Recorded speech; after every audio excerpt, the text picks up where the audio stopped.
Hello दोस्तों, मैं हूं मधु। आज मैं आपके लिए एक और नया वीडियो लेकर आया हूं, जिसमें मैं आपको एक कहानी सुनाऊंगा अकबर, बीरबल और तंजीम के ऊपर। तानसेन। नमस्कार दोस्तों, मेरा नाम विशाल है। आज मैं एक नई कहानी लेकर आया हूँ जो बादशाह अकबर और बीरबल और तानसेन के ऊपर है। तो इस कहानियाँ जो आपने अकबर, बीरबल या तानसेन की बहुत सारी सुनी होंगी, पर ये एक ऐसी कहानी है जो शायद आपने ना सुनी हो। तो आशा करता हूँ आपको कहानी बहुत अच्छी लगेगी। तो चलिए शुरू करते हैं। तो एक बार क्या हुआ कि अकबर जो है अपने महल में थे। उनकी जो सभाएं होती थी, जो बैठक होती थी, उसमें सभी लोग आते थे। तो हर कोई, हर बादशाह मतलब कोई भी जो जिसने सारा साम्राज्य जीत लिया हो और उसके सामने अब जीतने के लिए कुछ ना बचा हो, तो वो हमेशा ये चाहेगा कि उसके पास जो चीज़ हो सर्वश्रेष्ठ हो, मतलब सबसे अच्छी चीज़ हो उसके पास, जो कुछ भी हो उसके पास वो सबसे अच्छा हो। तो वो अपने पास मंत्री भी सबसे अच्छे रखना चाहता था। अपने पास हर चीज़, मतलब जो भी चीज़ सबसे अच्छी रखना चाहता था। तो ये हर किसी की इच्छा होती है, एक मानव की ह्यूमन साइकोलॉजी है।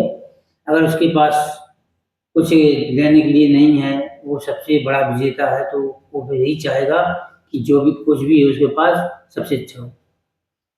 तो उसने बीरबल सभी लोगों अपने मंत्रियों को बुलाया जो उनके सर्वश्रेष्ठ थे।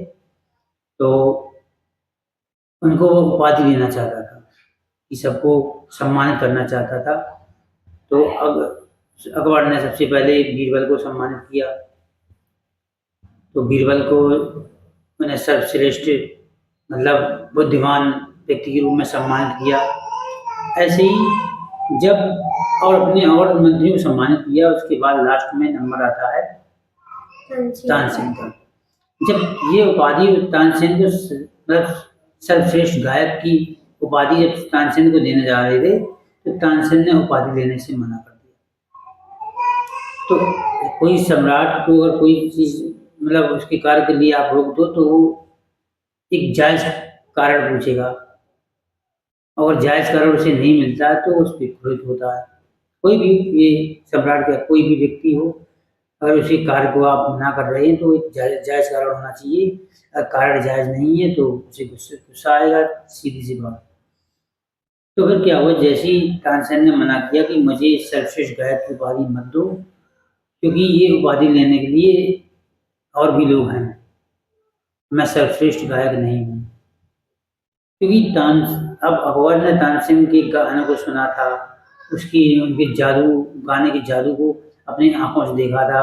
जब वो मेघ राग गाते थे तो पानी बरसने लगता था, जब वो दीपक राग सुनाते थे तो दीपक जल उठते थे, बिना माचिस के। तो इस प्रकार से जब इतने अच्छे गायक हो किसी का, तो वो कहे कि हमसे अच्छे गायक हैं और वो राजा के दरबार में नहीं, शर्म बादशाह के दरबार में नहीं है, तो एक बड़ी सी बात है। तो उन्होंने पूछा तो कौन है ऐसे जो तुमसे सर्वश्रेष्ठ हैं? तो इस बात को बताते हैं, तो उनके गुरु थे, तानसेन के गुरु थे हरिदास। तो हरिदास के तानसेन के साथ 4 शिष्य और थे, जिसमें एक व्यक्ति था और 2 स्त्रियां थी। तो वो दोनों स्त्रियां बहनें लगी थी। तो तानसेन जो थे, तो तानसेन के गुरु जो थे वो धर्म में रुचि रखते थे। तो गुरु के तौर पे उन्होंने अपना गाना जो भी गाते थे वो अपने आराध्य को उन्होंने समर्पित कर दिया था कि उनके अलावा किसी का नहीं गाएंगे। ये सीधी सी बात ये होती है, जिस धर्म का जो भी व्यक्ति होता है, तो अगर वो धार्मिक है तो उस धर्म में ही अपना सब कुछ समर्पण करना चाहता है। ये साधारण सी बात है, ऐसा होता ही है और ऐसा लोग करते हैं। तो उनके गुरु की मौत तो हो गई थी। अब उनके जो शिष्य थे, तो एक शिष्य, तो उसने अपने गाने को भगवान पे समर्पित कर दिया था, तो किसी सामने नहीं गाता था। अगर उनके गाना तो कोई सुन लेता था तो उसके लिए एक सौभाग्य की बात होती थी।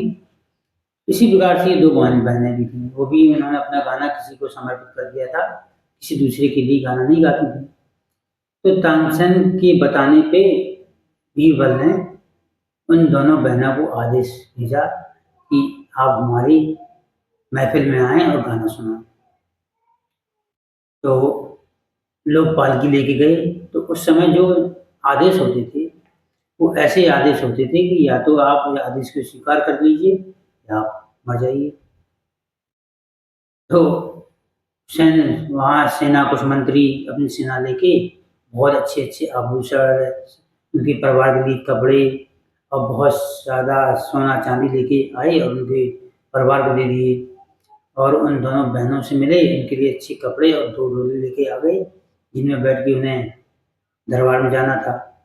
तो उन्होंने कहा कि आपको बादशाह ने बुलाया है, आपको गाना गाना है। तो उन्होंने कहा ठीक है, अभी आपको 3 दिन रुकना पड़ेगा, क्योंकि 3 दिन औरतों की तमाम तकलीफ़ें होती हैं। तो उस समय वो दोनों औरतें बीमार थीं। तो उन्होंने कहा कि मैं 3 दिन बाद ठीक हो जाऊँगी, तो मैं 3 दिन बाद मैं आपके साथ चलूँगी, क्योंकि सफ़र में ऐसे चल नहीं सकती हूँ। तो मंत्री ने कहा ठीक है, हम 3 दिन तक यहाँ विश्राम करते हैं, रुकते हैं। तो 3 दिन तक उन औरतों ने अपने शाम को गाने को जो गाना गाती थी, गाती थी। 3 दिन बाद उन्होंने जब अगले दिन सुबह उन्हें जाना था, तो एक ऐसा गाना गाया जो केवल बाहरी लोग सुन सकते हैं, अंदर वाले लोग नहीं सुन सकते थे। तो उन्होंने इतना सुंदर गाना गाया और वो गाना का से सुनने वाले सभी लोग बाहर स्तब्ध रह गए, मतलब जो जैसा था वैसा रह गया, जड़ बन गया। अगली सुबह जब सभी लोग होश में आए, तो उठे और जब अंदर गए, तो उन्होंने उन दोनों बहनों से चलने के लिए जब कहने के लिए अंदर पहुँचे, तो उन्हें पता चला कि दोनों बहनों की मृत्यु हो गई। तो अब ये बात उन्होंने वापस पहुँच के मंत्री ने जब राजा को बताई, तो राजा बहुत आश्चर्यचकित हो गया। बोले, ये औरतों की मौत हो गई, कैसे हो गई? कि पता नहीं, रात में उन्होंने गाना गाया था, वो गाना सुन के हम सब लोग जो है बिल्कुल वहीं बैठे रह गए। उसके बाद जो है जब सुबह होश आया, तो पता चला कि उन दोनों की मौत हो गई है। तो तानसेन ने बताया कि उन्होंने मृत्यु राग गाया था। जो मृत्यु राग होता है, वो अपने लिए उन्होंने मृत्यु राग गाया था, और वो ऐसा इसलिए किया कि उन्होंने अपने, तो राजा बादशाह अकबर ने पूछा कि उन्होंने ऐसा क्यों किया, हम उनको रानी की तरह रखते, हम उनको इतने जेवर वो आभूषण देते, कि इतनी अच्छी सुविधाएं देते जिसे किसी ने नहीं पा पाया है, वो बस हमारे साथ रहती। तो तानसेन बोले कि उन्होंने अपना सर्वस्व अपने आराध्य देव पर न्यौछावर कर दिया था। वो अपने आराध्य देव के अलावा किसी के लिए गाना नहीं गाना चाहती थी, तो उनके लिए आभूषण, ये रत्न सब बेकार थे। तो इसीलिए उन्होंने अपने आराध्य के लिए आखिरी गाना गाया था, तो जिसको मृत्यु राग बोलते थे। उस राग से उन्होंने राग गाने के बाद उनकी मृत्यु हो गई थी। उसी से उनकी आत्मा निकल के बाहर चली गई थी। तो जो श्रेष्ठ गायक होता है, जो श्रेष्ठ होता है, उसे आप कभी नहीं पा सकते, क्योंकि जो श्रेष्ठ है वो कोई समझौता नहीं करता, और जो आपके दरबार में है वो श्रेष्ठ नहीं है। हाँ, तानसेन बीरबल जरूर श्रेष्ठ थे, क्योंकि जो बीरबल थे उनके गुरु और अन्य प्रकार से थे, लेकिन जो उनकी बुद्धिमत्ता के गुरु थे, तो बुद्धिमत्ता का कोई गुरु नहीं होता, वो आपको स्वयं सीखनी पड़ती है। जितना आप संघर्ष करेंगे, आपको उतनी बुद्धिमत्ता आएगी, तो उसका कोई गुरु नहीं होता है, वो स्वयं ही शिक्षित होता है। तो इस प्रकार से तानसेन बीरबल सर्वश्रेष्ठ थे बुद्धिमत्ता में। और उन्होंने कहा बाकी जो आपके मंत्रीगण हैं, उनके जिनके गुरु हैं, तो वो सर्वश्रेष्ठ नहीं हैं, कि जो सर्वश्रेष्ठ होते हैं वो कोई समझौता स्वीकार नहीं करते। तो ऐसा इस कहानी में मैंने आपको बताया। तो अगर आपको ये कहानी अच्छी लगी हो तो प्लीज़ कमेंट, लाइक, शेयर ज़रूर करें। धन्यवाद और हमारे चैनल से जुड़े रहें।